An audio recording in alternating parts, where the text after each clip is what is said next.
Hello, YouTube. What is going on? It is your boy GZTV back with another review of The Walking Dead. We have the 6th episode of Season 11, another show we're kind of winding down on alongside Dexter. It's a very interesting time to be watching because, we're getting to the end of these shows, and this could be possibly the most controversial moment for each of the shows. So let's get into it. The plot, the critical reception. This was a pretty crazy episode. One of the scarier episodes of The Walking Dead we've seen in a while. A lot of dope horror elements. So let's go. So Connie and Virgil shelter in a house they find in the woods while on the run from walkers, while in another forested area, Kelly searches for Connie. After hearing from the whisper that she's still alive, they gotta find her. Daryl remains at the Reaper's hideout where he witnesses Carver interrogate Frost, so we're kind of setting up some of the storylines here. Pope tasks Daryl with continuing the interrogation, and although Frost is somewhat connected to him, he still does it. Frost reveals that they're meeting up at a yellow house when Daryl cuts one of his fingers off, and Leah agrees to lead a team to investigate the house. Any answers they can get, they might as well search, It's not going to really hurt anything. Leah asks Daryl to come with them, which upsets Carver because Carver's not really fucking with Daryl out of the gate. Daryl's been getting picked to do stuff over him, and there's a lot of jealousy, a lot of animosity. So, at the house, while checking to see if it's clear, Connie spots eyes looking back at her through the bathroom medicine cabinet. It's very creepy. There's a lot of jump scares and there's a lot of silence turned into jump scares, and I think the show does that very well. There's a really dope horror element with these two in this storyline. She takes Virgil to the bathroom, but the eyes are gone, so Virgil's thinking, okay, you're just tripping. As they walk back to the main room, a moving wall closes between them, trapping them in different rooms. So the two get separated. Connie is attacked by a feral person and escapes. Virgil is also attacked but manages to stab the feral.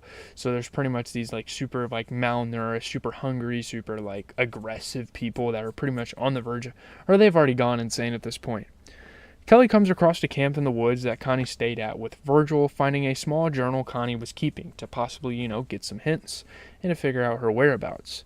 She is eventually joined by Carol, Rosita, and Magna, who are annoyed that Kelly didn't tell anyone where she was going before she left, but agree to help her look for Connie. Hey, at least Kelly kind of found some stuff in the process.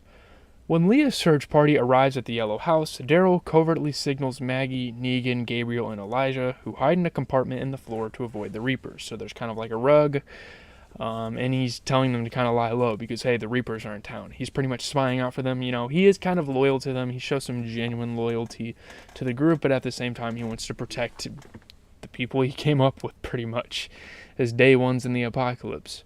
And he's not supposed to tell them that he's a part of that group, and this is kind of the point.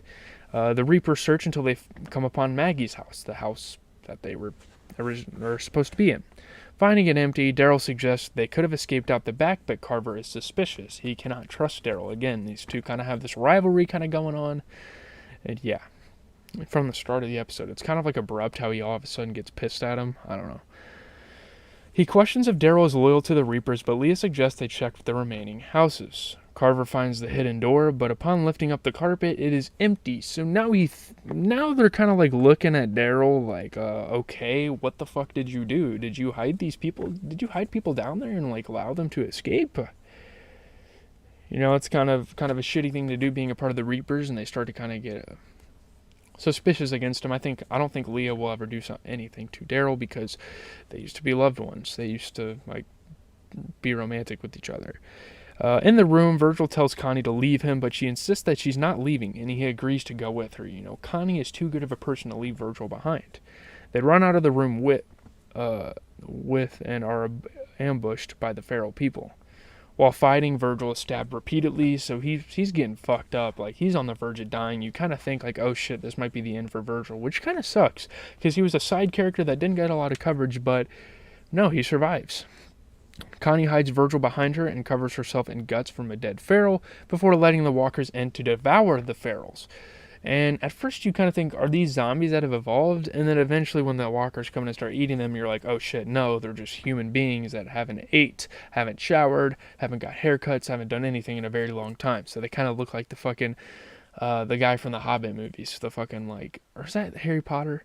The alien, the creature, weird looking creature, I don't know.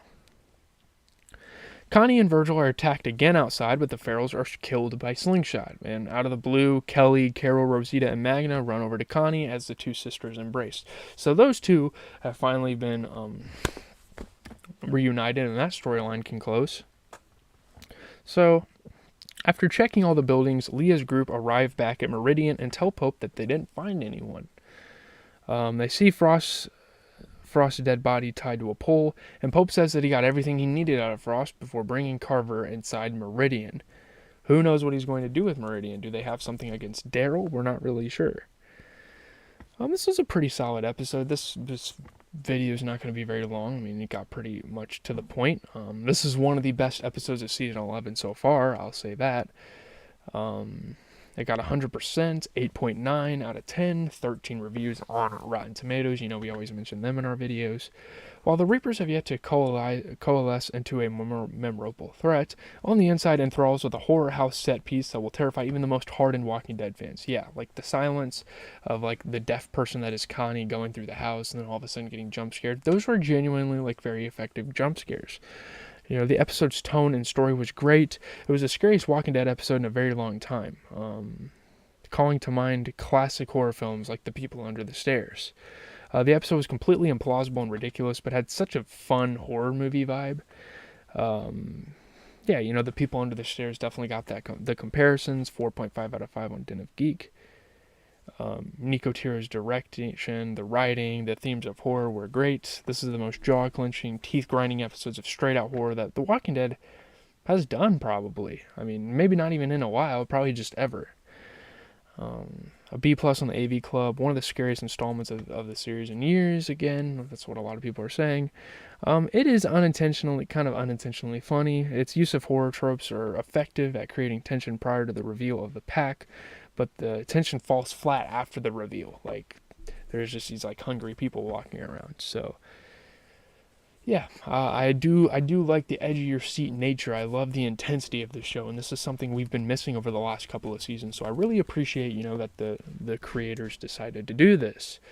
And this is a really good episode. Again, it is probably the best episode of season 11 so far, and you know it's good when I was locked in. You know, there's times where I'll be like looking to the side, looking at my phone out of boredom, but this episode genuinely like brought me in. I really liked it.